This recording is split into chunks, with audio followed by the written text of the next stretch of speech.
Hello, my name is Lily. I want to tell you a story today. Please listen to the end.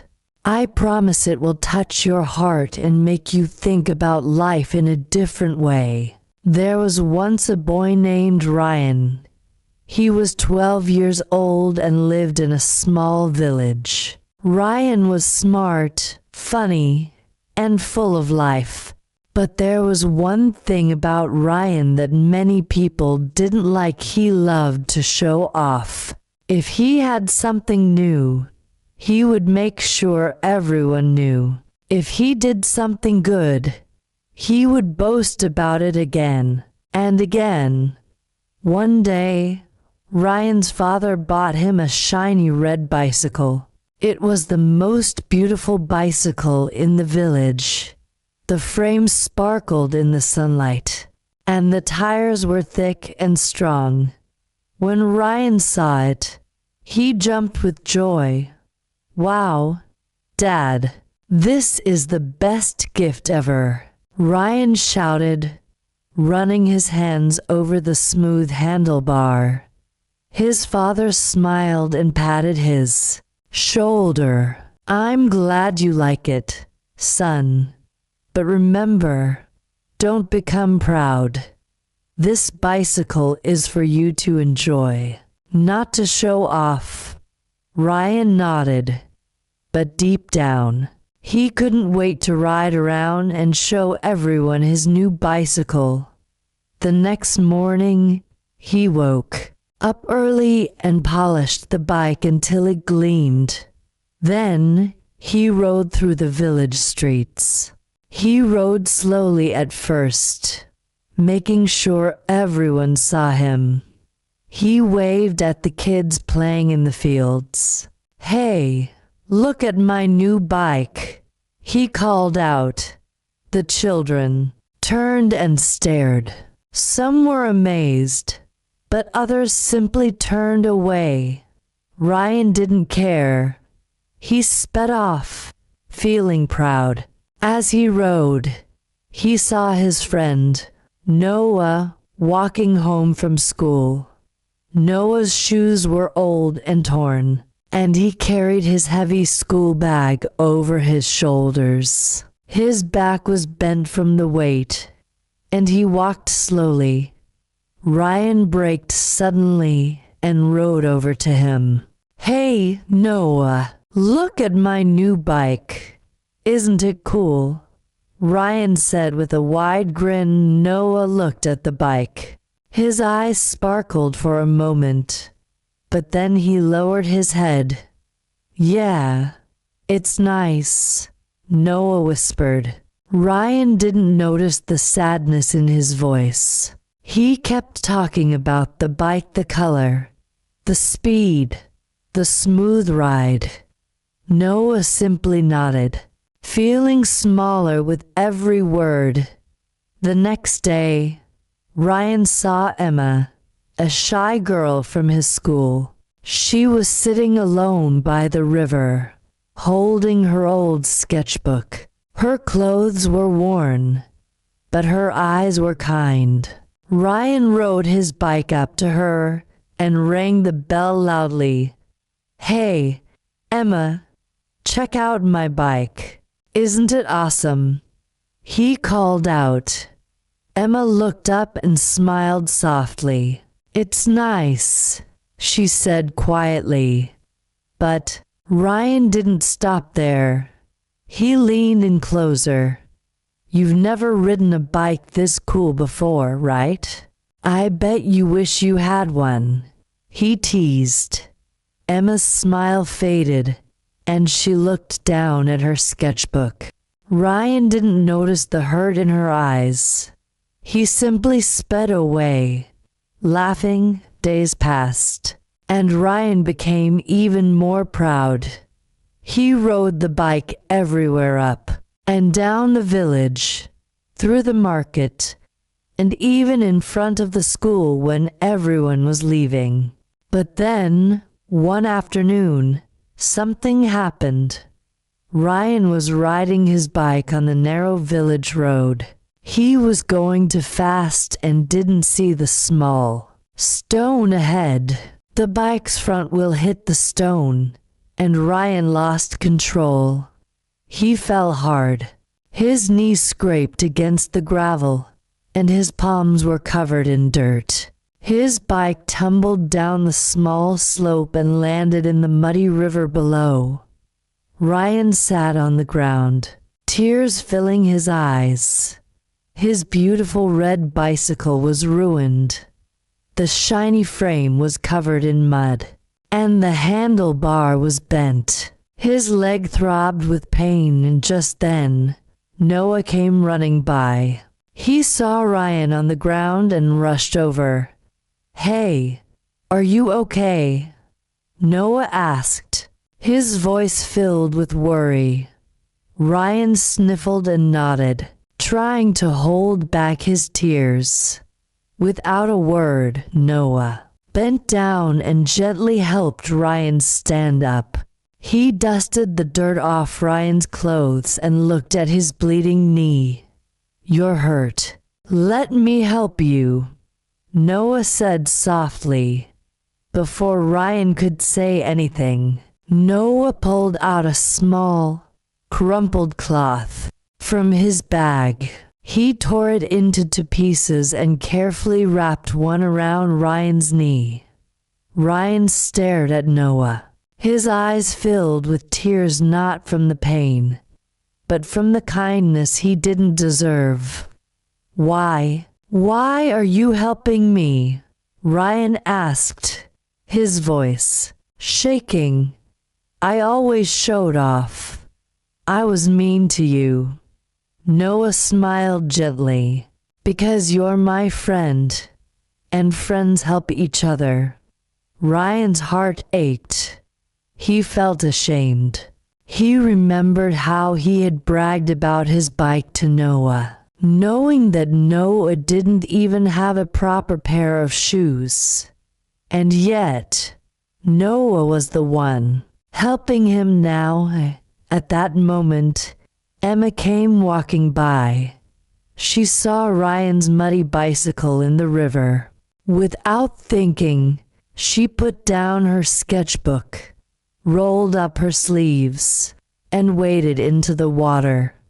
"No, Emma, you'll get dirty," Ryan shouted. But Emma didn't stop. She pulled the bicycle out of the river with her small hands. Her dress was soaked, and her shoes were ruined, but she didn't care. She brought the bike to the shore, coughing and shivering slightly. Ryan was speechless. He couldn't hold back his tears anymore. "Why did you do that?" he asked, his voice breaking. "I made fun of you. I showed off. I acted so proud. Why are you helping me?" Emma looked at him with soft, gentle eyes. "Because kindness is not about how people treat you. It's about who you are inside." Ryan's chest tightened. He felt a warmth spread through his heart. He realized how foolish he had been. The people he had shown off to, the ones he had hurt with his words, were the ones who were now showing him kindness. Tears streamed down Ryan's face. He hugged Noah and Emma tightly. "I'm so sorry. I'm so sorry," he whispered. From that day on, Ryan changed. He stopped showing off. He rode his bicycle quietly, enjoying the ride instead of trying to impress others. He offered Noah a ride to school every morning, and when Emma sat by the river to sketch, he sat beside her, quietly admiring her art. One day, Ryan saw a little boy walking alone in the rain. The boy's clothes were soaked, and he shivered from the cold. Without a second thought, Ryan got off his bicycle, took off his jacket, and wrapped it around the boy's shoulders. The boy's eyes widened with surprise. "But why are you helping me?" he asked softly. Ryan smiled gently and said, "Because kindness is not about how people treat you. It's about who you are inside." The boy's eyes filled with tears, and he smiled. And just like that, Ryan had become the person who once saved him. Friends, remember this. Life is not about what you have. It's about who you are. You can have the fanciest things in the world, but if your heart is empty, they mean nothing. What truly matters is the kindness you show, even when no one is watching. If this story touched your heart, please like and subscribe for more amazing and meaningful stories. Your support means the world to me, and it helps me continue sharing powerful messages that bring us all closer together. Thank you for listening. As the seasons changed, so did I. Grief has a strange way of becoming softer with time. It doesn't go away, but it becomes gentler, like a familiar shadow that walks quietly beside you. It no longer weighs down your chest, but instead, it wraps around you softly, reminding you of the love you once held. The first spring without Grandma arrived with a burst of color. The cherry blossoms outside my window bloomed with delicate pink petals, and the air smelled of fresh grass and morning rain. I found myself walking through the park again, this time with a small journal in my bag, a gift from Grandma that I had forgotten about until I found it tucked away in the back of my closet. The cover was deep brown leather, slightly worn, with a small golden clasp. When I opened it, I saw her familiar handwriting on the inside cover. "To my dearest Lily, write your heart here, always, Grandma." I ran my fingers over the words, feeling their weight. It felt like she was right there with me, encouraging me to pour my soul onto the pages, and so I did day after day. I sat by the pond, writing letters to her. I wrote about everything: the good days, the hard ones, the quiet moments when I missed her the most. I wrote about school, about how I had made a new friend named Claire, who had a laugh as bright as the sun. I wrote about the day it rained so hard that I danced barefoot in the puddles, and I imagined Grandma laughing with me. Twirling in the rain one evening, I stayed at the park longer than usual.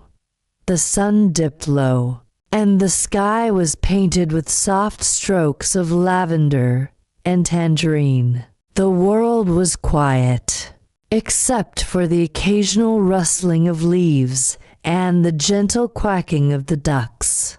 As they settled in for the night, I opened the locket and stared at the photograph. "I'm doing okay, Grandma," I whispered. "I miss you, but I'm okay." The breeze brushed softly against my cheek, and for a fleeting moment, I felt it the faintest caress, as though she were gently wiping away a tear I didn't realize had fallen. I smiled and pressed the locket to my chest.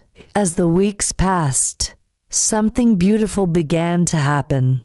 The memories of Grandma no longer brought only sadness, they brought warmth. When I walked into the kitchen and smelled lavender, I smiled instead of crying. When I sat on the old swing, I laughed softly, remembering how she used to push me higher and higher until I felt like I could touch the sky. The pain didn't disappear, but it changed. It became softer, kinder. It became love. One morning, as I was getting ready for school, my mother knocked softly on my bedroom door. "Lily," she called. I turned, surprised by the gentle tone in her voice. She walked in holding a small cardboard box. Her eyes were glassy, but she smiled faintly. "I found this in Grandma's closet," she said softly. "I thought you might want it." She placed the box in my hands and quietly left the room. I sat on the floor, slowly lifting the lid. Inside were more letters that Grandma had written but never sent. Letters meant for me. My hands trembled as I picked up the first one. It was dated a week before her passing. "My sweet Lily, if you're reading this, it means I am no longer by your side. But please know this: I will always be with you. In the wind, in the rain, in the laughter of the birds, you carry a part of me inside you, the strongest, brightest part, the part that loves with all its heart. Don't be afraid of sadness, Lily. It only exists because of love. And love, oh, love, my dear love, is never lost. I am so proud of you. Keep your head high, my darling girl, with all my love. Grandma." I pressed the letter to my chest and closed my eyes, letting the tears fall freely. But they were not bitter tears. They were sweet, warm, and filled with love. I read every letter. Some were simple, telling me about the day she had baked cookies, or sat on the porch watching the sunset. Others were filled with advice, gentle reminders to be kind to myself and to hold on to hope. No matter what, one letter stood out. It was smaller than the others, written on delicate cream-colored paper. Her handwriting was a little shakier, but still full of love. "My beautiful Lily, one day, you will face moments when the world feels heavy. You might be tired. You might be scared. You might feel small. But I want you to remember this: you are never alone. Whenever you feel lost, close your eyes and hold the locket close to your heart. You will find me there, holding you with all my love. Now, go out into the world with courage. My darling, live brightly, love deeply, and never stop believing in magic. Always yours, Grandma." I held the letter in my hands for a long time, letting her words fill the quiet spaces in my heart. The next morning, I wore the locket with pride. It no longer felt like something fragile. It felt like armor, strong, powerful, and filled with the unshakable love of a woman who would always be a part of me. The seasons continued to pass. I grew older. My hair became longer, my legs stronger. I made new friends, discovered new dreams, and chased after new adventures.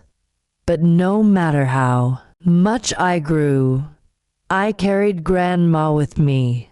I carried her laughter in my smile, her wisdom in my words, and her kindness in my heart. And on the days when the world felt too heavy, I would sit by the pond in the park, open her music box, and let the soft, familiar melody drift into the evening sky. And sometimes, just sometimes, I would feel the wind brush softly against my cheek, and I would close my eyes and smile, because I knew she was still there, watching over me, loving me always. Thank you for staying with me through this story. If it touched your heart even a little, please subscribe and leave a like. It truly means the world to me and helps me continue sharing these heartfelt stories with you. And remember, love never truly leaves us. It simply changes its form, becoming part of the world around us, forever reminding us that we are never alone.